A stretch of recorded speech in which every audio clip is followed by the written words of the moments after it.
Welcome back, guys, and this one is about the good old randomness. This was kind of a request from Anxel A, Anxla, Anxla. Sorry, I'm really not good at names. Anyway, so the goal here was to spawn items from a list of, let's say, 4 objects at random. And we're going to do just that. However, I will explain in the tutorial that this is a universal type script. Like, you can use any event and you can apply anything you want to these objects, not just spawning them. But that's just simply the example we're going to be using. But without anything else, let's go do this thing. As for map setup, it only involves the objects you're going to be using in this script. So whatever objects you want added to the list at random will be the ones that you're going to be needing to pull from your map. You got to make sure that they're dynamic objects, otherwise they won't work. So object mode, dynamic. I have 4 spheres here. You can have more than 4 objects. You can have as many objects as you want. There's no limit to the amount of objects you can use, and you can have as few objects as you want. However, if you have one, then it would be redundant to use, but it is still technically possible. So now that we have that, we can bring these into the node graph with Y and start the script. So now that we have these, let's go down here and grab from variables basic an object list node. And yes, it only has 4 slots, I know, but toward the end of the script I will show you how to increase this size if you need to. But right now I only have 4, so let's start here. So now we can apply a script to each of these objects as a group rather than making a whole new script individually for each object. The next node we're going to need is in the logic category, and we're going to grab for each object. You'll notice that we did not start with an event this time, but that's because I'm showing you the core script first, and I'll explain why in just a moment. So now that we have that, the last node we're going to need to make this work is about halfway down in the objects category, and it's called get random in objects. Just place that between them right here.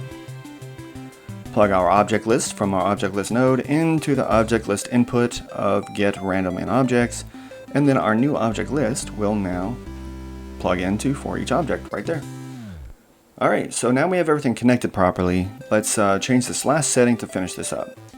The object count is simply how many objects are being pulled from this list at random at a time. Right now we're just going to pick one object out of these 4 completely at random.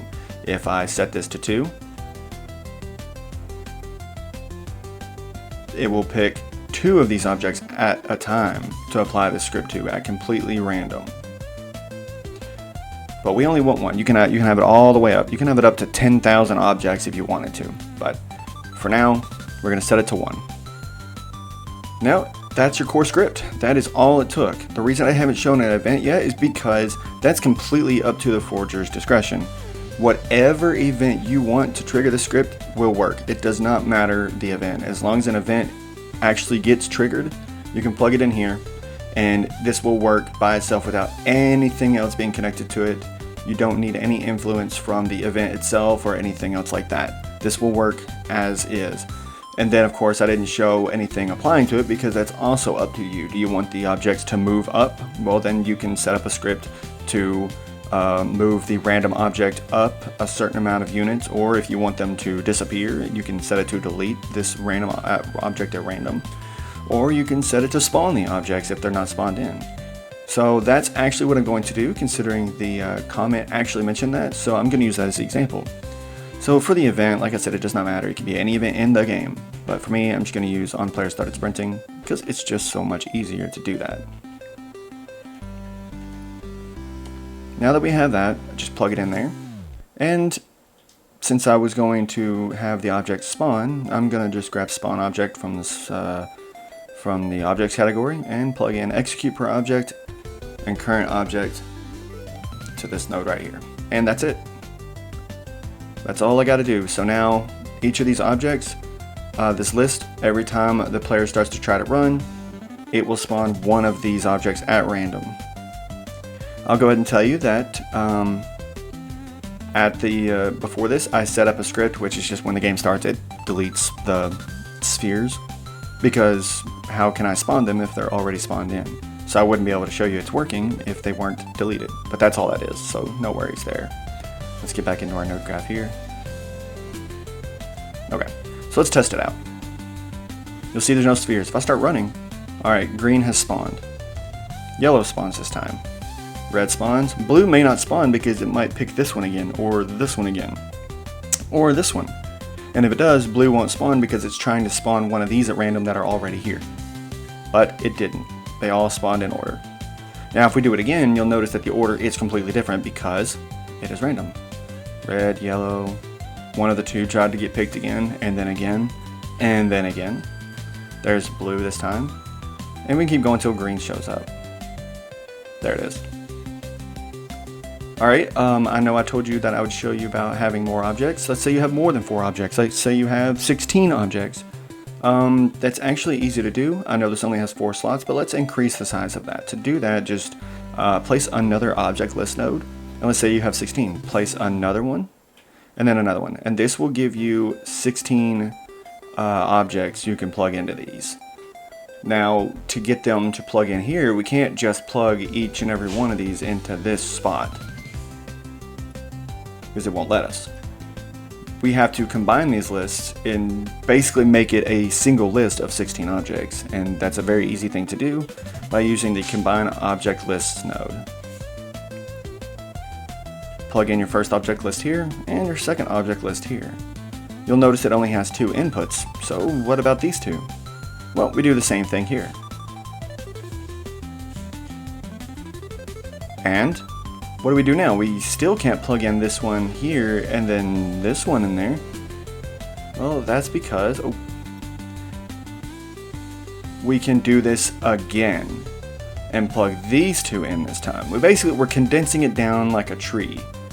So now this list and this list combines into this one to create a object list of 8 objects. That's what this node is now representing. An object list node that has 16 slots.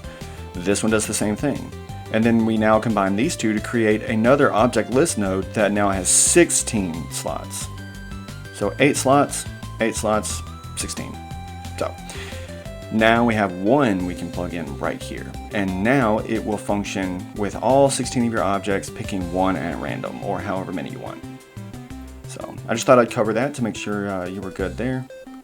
And I'm going to plug this back in because now you can click off the tutorial if you need to, because that is the end of the tutorial. However, I'm going to show one neat little trick to make sure that you see just how well this functions with one better way of testing it. So I'm going to speed through this and I'll explain just a little brief description of what it does.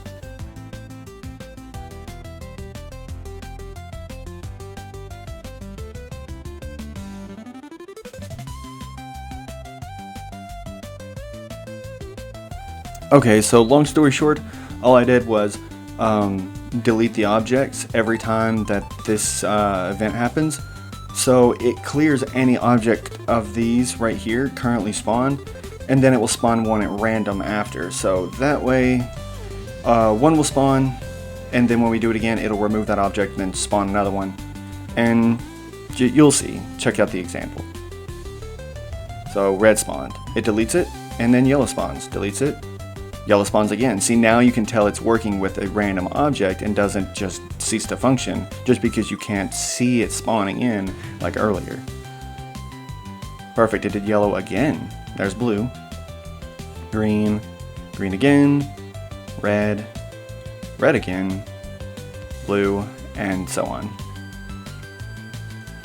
Well, there you go. That should give you a general idea how to play around with objects at random.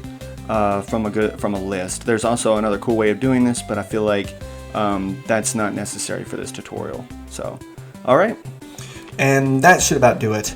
The random objects is something I haven't really put to the test, but I learned a little something from this, and it gives me a lot of ideas. So hopefully this also helps you with various puzzles you might have in your map or different things, and that should just about cover it.